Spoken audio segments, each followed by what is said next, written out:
Hello साथियों, good evening, नमस्कार। मैं सुशील सर, आप सभी लोगों का हमारे यूट्यूब चैनल में स्वागत है।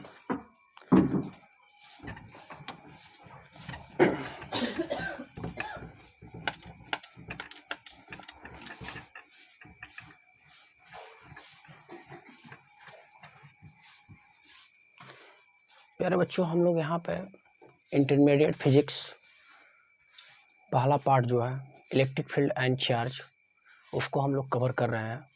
उसी का हमारा कुछ पार्ट बचा हुआ है जो आज के इस वीडियो में आपको देखने के लिए मिलेगा। तो बेसिकली हम लोग लास्ट वीडियो में हम लोगों ने कवर किया था वैद्युत द्विध्रुव पर बल आघूर्ण, और यदि वैद्युत द्विध्रुव को यानी इलेक्ट्रिक डाइपोल को यदि थीटा कोण पर रोटेट किया जा रहा है तो उसके द्वारा कुल टोटल वर्क कितना होगा, ये हम लोगों ने फाइंड कर लिया है। और इसके साथ ही साथ हम लोगों ने वैद्युत द्विध्रुव की स्थितिज ऊर्जा को भी प्राप्त कर लिया है। आज हम लोग पढ़ेंगे डाई इलेक्ट्रिक कॉन्स्टेंट, परावैद्युतांक। तो ये परावैद्युतांक क्या होता है, what is dielectric constant, तो इसे हम लोग समझते हैं।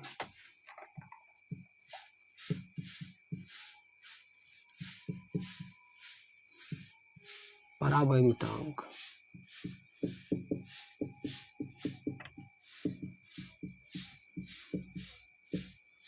Die electric constant. ये डाई इलेक्ट्रिक कांस्टेंट क्या होता है, तो जनरली हम लोग जो डाई इलेक्ट्रिक कांस्टेंट होता है उसको सिंबलाइज कैपिटल के से करते हैं। तो अगर हम ये कहें कि यदि दो आवेशों को वायु या निर्वात में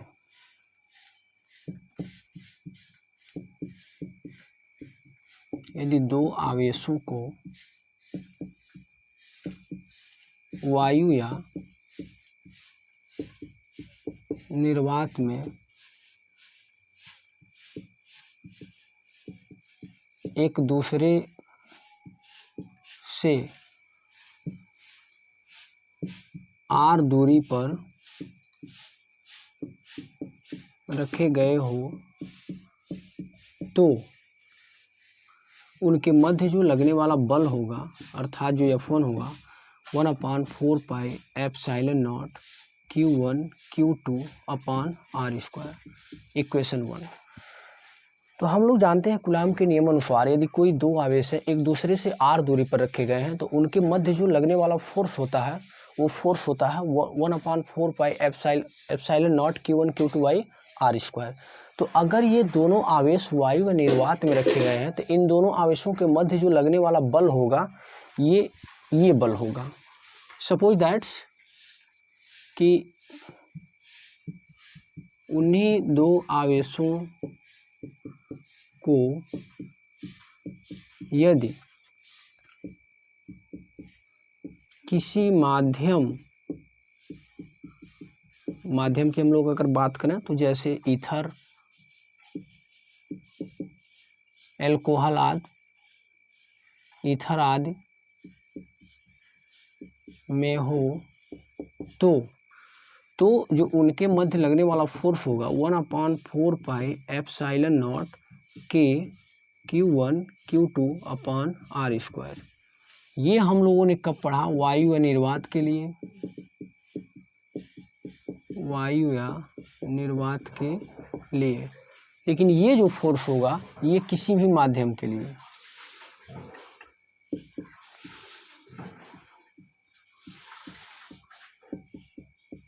किसी माध्यम के लिए।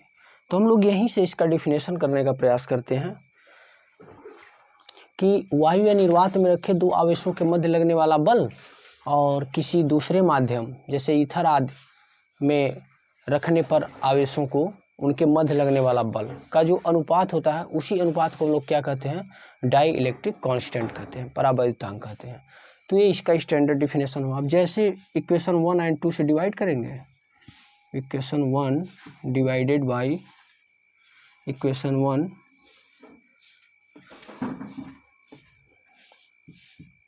समीकरण 1 को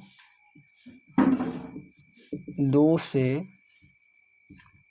भाग करने पर, तो जैसे समीकरण 1 को समीकरण 2 से हम लोग भाग करते हैं तो हमारे पास रिजल्ट आता है F1/F2 बराबर कितना आता है, के आता है, और यही के क्या है, माध्यम का परावैद्युतांक होता है।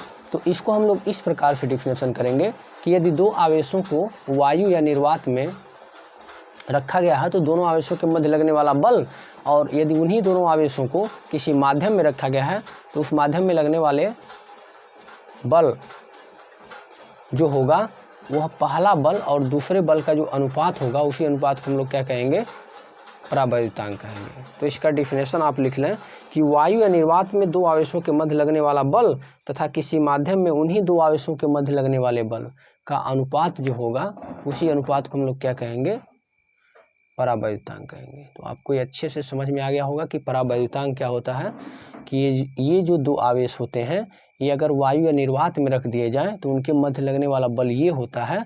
अगर इन्हीं दोनों आवेशों को किसी माध्यम में रख दिया जाए, सपोज दैट एल्कोहल, ईथर, बहुत सारे माध्यम हैं, पारा, तो यही फोर्स हमारा इस प्रकार से हो जाता है और यही क्या होता है, परावैद्युतांक होता है।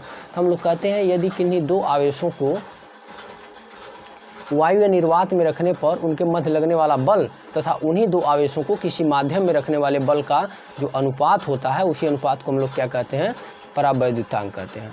तो आई होप आपको ये टॉपिक अच्छे से समझ में आ गया होगा कि ये क्या होता है, परावैद्युतांक। इसके बाद हम लोग देखते हैं विद्युत फ्लक्स को। और एक्चुअली एक चीज़ और यहाँ पर आप समझ लें कि ये जो माध्यम का परावैद्युतांक होता है ये एक में कॉन्स्टेंट होता है। तो ये इसका सबसे इम्पॉर्टेंट फैक्ट है। जो माध्यम का परावैद्युतांक है ये क्या है, एक नियतांक है। इसके बाद हम लोग कवर करेंगे विद्युत फ्लक्स को, इलेक्ट्रिक फ्लक्स। ये विद्युत फ्लक्स क्या होता है इसे हम लोग समझने का प्रयास करते हैं। विद्युत फ्लक्स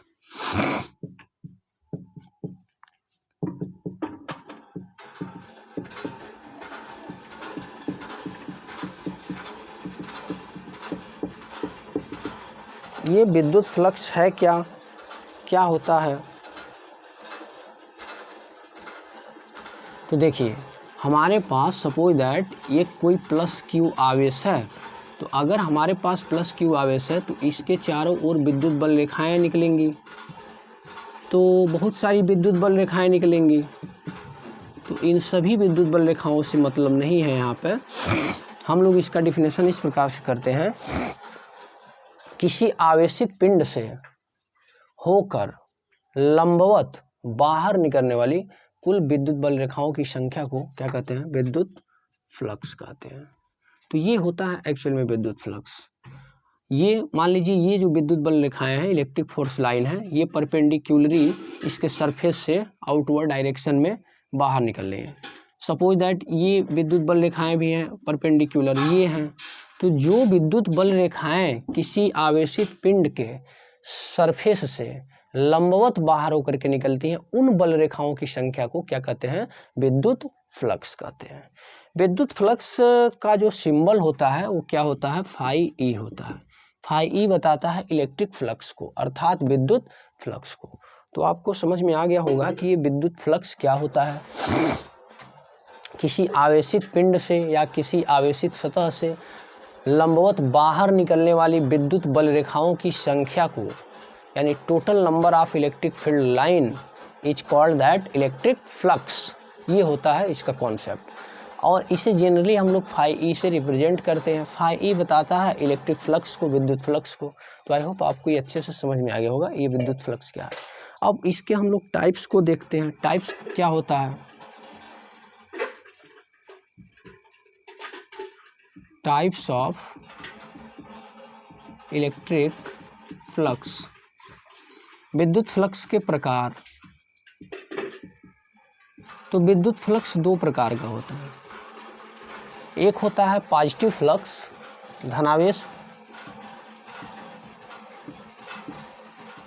धनावेशित फ्लक्स, इसे हम लोग पॉजिटिव फ्लक्स बोल सकते हैं। और दूसरा होता है ऋणावेशित या ऋणावेशित फ्लक्स भी आप इसे बोल सकते हैं, निगेटिव फ्लक्स। ठीक, तो एक होता है पॉजिटिव फ्लक्स और एक होता है निगेटिव फ्लक्स। तो पॉजिटिव फ्लक्स क्या होता है, नंबर 1, इसे हम लोग देखते हैं। सपोज दैट हमारे पास एक प्लस क्यू आवेश है और इससे कुछ विद्युत बल रेखाएं ऐसे बाहर की ओर निकल रही हैं। तो हम लोग यहीं से इसका डिफिनेशन देते हैं, किसी आवेशित सतह से बाहर निकलने वाली कुल विद्युत बल रेखाओं को हम लोग क्या कहते हैं, धनावेशित फ्लक्स कहते हैं। अर्थात कोई आवेशित पिंड है हमारे पास या कोई आवेशित सतह है, तो उससे होकर के जो बाहर विद्युत बल रेखाएं निकल रही हैं, उन्हीं बाहर निकलने वाली विद्युत बल रेखाओं को हम लोग क्या कहते हैं, धनावेशित फ्लक्स कहते हैं, या इसे हम लोग धनात्मक फ्लक्स भी कहते हैं। धनात्मक फ्लक्स वह होता है जिससे होकर के विद्युत बल रेखाएं आउटवर्ड डायरेक्शन में बाहर की ओर निकलती हैं, तो ऐसे फ्लक्स को हम लोग क्या कहते हैं, धनावेशित फ्लक्स कहते हैं। और ये ऋणावेशित फ्लक्स क्या होता है, सपोज दैट यहाँ पे कोई आवेश है और इस पर जो है अंदर की ओर इलेक्ट्रिक फोर्स लाइन आ रही है, तो इसे हम लोग क्या कहेंगे, ऋणावेशित फ्लक्स कहेंगे। यानी किसी आवेशित पिंड के अंदर की ओर आने वाली विद्युत बल रेखाओं को हम लोग क्या कहते हैं, ऋणावेशित फ्लक्स कहते हैं। तो किसी आवेशित पिंड से बाहर की ओर निकलने वाली विद्युत बल रेखाओं को हम लोग धनावेशित फ्लक्स कहते हैं, और किसी आवेशित पिंड में अंदर की ओर आने वाली विद्युत बल रेखाओं को हम लोग क्या कहते हैं, ऋणावेशित फ्लक्स कहते हैं। अब हम लोग फ्लक्स की गणना कैसे करेंगे, तो इसे हम लोग समझ लेते हैं। फ्लक्स का, क्योंकि एग्जाम ऑफ पॉइंट से एक इम्पोर्टेंट टॉपिक है, फ्लक्स का गणना किस प्रकार से किया जाएगा, कैसे कैलकुलेट किया जाएगा फ्लक्स। तो हम लोग हेडिंग लगाते हैं, विद्युत फ्लक्स की गणना। विद्युत फ्लक्स की गणना, calculating of A flux, calculating of A flux, यानी विद्युत फ्लक्स का गणना कैसे किया जाएगा, किस प्रकार से पॉसिबल है विद्युत फ्लक्स। देखिए, इसका जो जनरली जो इसका फार्मूला होता है निकालने का, वो होता है E/ds cos थीटा। इस फार्मूले की सहायता से हम लोग विद्युत फ्लक्स की गणना कर सकते हैं। सपोज दैट हमारे पास एक बड़ा सा सरफेस है, ये ब्लैक बोर्ड जो आप देख रहे हैं, ये हमारे पास एक बड़ा सा सरफेस है, और इसी सरफेस का एक हमने छोटा सा हिस्सा ले लिया, जिसे हमने नाम क्या दे दिया, DF दे दिया, ठीक। और यहीं पर एक बिंदु हमने ले लिया, और इस बिंदु से जो इलेक्ट्रिक फील्ड लाइन का जो डायरेक्शन है वो हमने दिखा दिया कुछ इस प्रकार से, और यहाँ पर ये परपेंडिकुलर है, नॉर्मल है, अभिलंब है, अभिलंब रेखा। तो ये फ्लक्स का डायरेक्शन है, ये आप जो देख रहे हैं अभिलंब, सॉरी हमने फ्लक्स कहा, ये जो सरफेस है स्मॉल सरफेस, ये DS का क्या है, डायरेक्शन है, और ये इलेक्ट्रिक फील्ड लाइन का डायरेक्शन है। दोनों के मध्य यहाँ पे एंगल जनरेट हो रहा है। तो अगर हम लोग ये कहें कि इसके और इसके मध्य का एंगल थीटा है, तो मान लीजिए कि अगर ये कोई हमारे पास बड़ा सा सरफेस है, और इस बड़े से सरफेस में एक स्मॉल सरफेस हमने मान लिया DS, और इससे होकर के जो निकलने वाली ये जो विद्युत बल रेखाओं की जो दिशा है E है, और इस पर ये जो सरफेस है, जैसे मैं कहूँ इस सतह का डायरेक्शन क्या होगा, तो आउटवर्ड डायरेक्शन में, ये होता है सरफेस का डायरेक्शन। तो इसी प्रकार से जो हमने स्मॉल सरफेस DS लिया है, इसका डायरेक्शन कुछ इस प्रकार से होगा, तो इसके डायरेक्शन को हमने ऐसे दिखा दिया है। तो इसके सतह और E के बीच का जो एंगल है वो कितना है, थीटा है। तो यहाँ पर चूँकि हमें यहाँ पे कंपोनेंट्स भी दिखाने हैं, तो मैं थोड़ा सा इसको इस प्रकार से दिखा देता हूँ। ये E है, तो यहाँ पर इसके दो कंपोनेंट्स मिलेंगे, एक इधर की तरफ और एक इधर की तरफ। तो ये जो होता है, इसे आप समझ लेंगे, ये E sin थीटा होता है, अभिलंबवत घटक, इसको हम लोग क्या कहते हैं, अभिलंबवत घटक। यानी थीटा के पास वाला जो होता है, यानी थीटा के पास वाला जो भुजा ये ऊपर की ओर जो निकला है, ये अभिलंबवत घटक है। इसे हम लोग कहेंगे लॉन्गिट्यूडनल, मतलब ये अभिलंबवत है, और ये क्या है, हॉरिजेंटली है, क्षैतिज है। तो ये क्षैतिज घटक है और ये अभिलंबवत घटक है। तो हमारा क्षैतिज घटक कितना होगा, ई कॉस थीटा होगा। तो आपके जहन में एक सवाल आ रहा होगा कि यहाँ पे ई साइन थीटा, सॉरी यहाँ पे ई कॉस थीटा है और वहाँ पे क्या है, ई साइन थीटा है। तो हम लोग जो है यहाँ पर हमने कुछ त्रुटि कर दिया, ये होता है ई कॉस थीटा और ये होता है ई साइन थीटा। आपको मैं बता दूंगा किस प्रकार से घटक को निकाला जाता है। तो जनरली आप इतना समझें कि विद्युत क्षेत्र और अभिलंबवत यानी सरफेस का जो डायरेक्शन है और विद्युत क्षेत्र की जो दिशा है उसके मध्य जो बनने वाला कोण है, तो वह कोण जिसके साथ लगा हुआ है, जिस भुजा के साथ, तो वह वाली भुजा हमारी क्या होती है, ई कॉस थीटा होती है। अर्थात ई कॉस थीटा इस सतह की लंबवत दिशा को रिप्रेजेंट कर रही है और ई साइन थीटा जो है इस सतह की हॉरिजॉन्टली क्षैतिज दिशा को व्यक्त कर रही है। तो हमेशा जो है आप जब फ्लक्स बोलते हैं तो वहाँ पे आप बोल रहे थे कि किसी आवेशित पिंड से होकर के गुजरने वाली लंबवत विद्युत बल रेखाओं की संख्या को हम लोग क्या कहते हैं, क्या कहते हैं, विद्युत फ्लक्स कहते हैं। तो ये जो है लंबवत के साथ जो लगा हुआ है ये ई कॉस थीटा, यही यहाँ पे लिया जाता है। ठीक, तो E into D S cos theta ये होता है कैलकुलेटिंग, मतलब इस फार्मूले की सहायता से कैलकुलेट किया जाता है विद्युत फ्लक्स के मान को।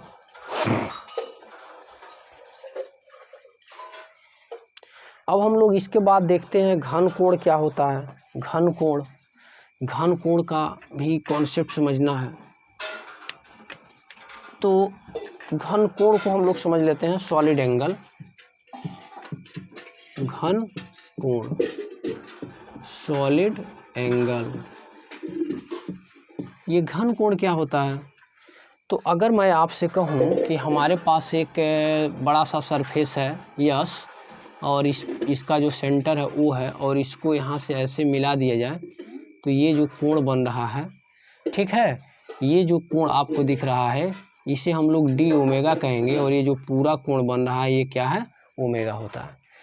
तो अगर कोई सरफेस है हमारे पास और उसके सेंटर पे उस पूरे सरफेस के द्वारा जो एंगल बनता है वही एंगल क्या होता है, घन कोण होता है। जैसे आप इसे कल्पना कर सकते हैं कि मेरे पास एक ऐसे, सपोज दैट हमारे पास एक गाजर है और गाजर को ऐसे बीच से जब काट दिया जाता है तो जो सेम प्रकार की जो आकृति होती है, यहाँ पे जो थीटा बनता है उसी थीटा को हम लोग क्या कहते हैं, घन कोण कहते हैं। तो किसी वृत्त या किसी गोलीय सरफेस के जो सेंटर पे उस पूरे सरफेस के द्वारा जो एंगल क्रिएट होता है उसी एंगल को हम लोग क्या कहते हैं, ओमेगा कहते हैं। और ओमेगा किसको रिप्रेजेंट करता है, घन कोण को रिप्रेजेंट करता है।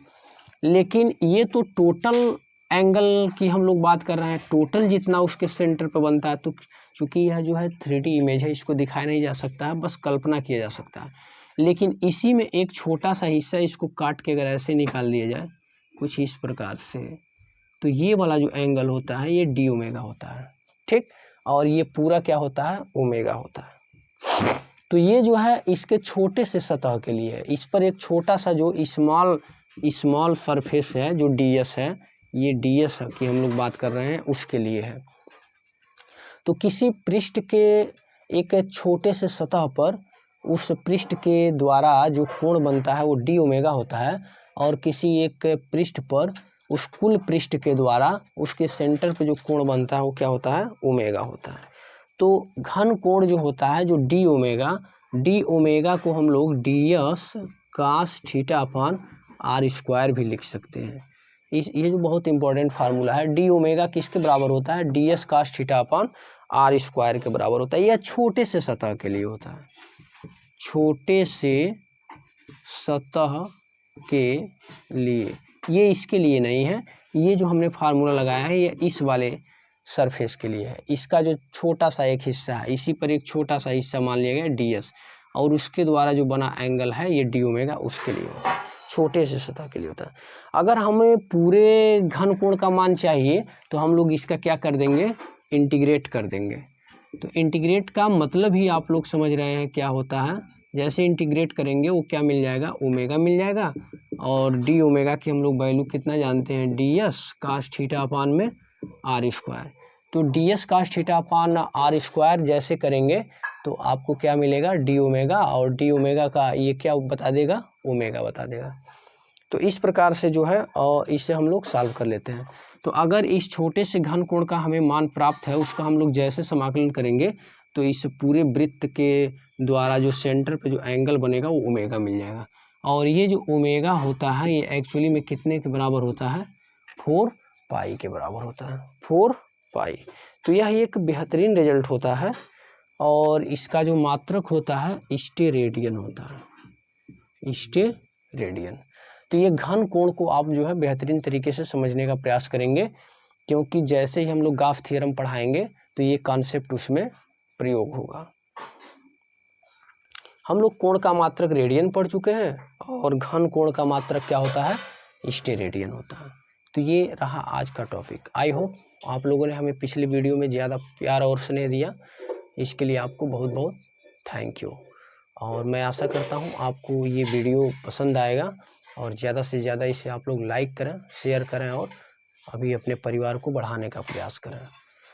तो आज के लिए इतना ही। नमस्कार, जय हिंद, आपका दिन शुभ हो।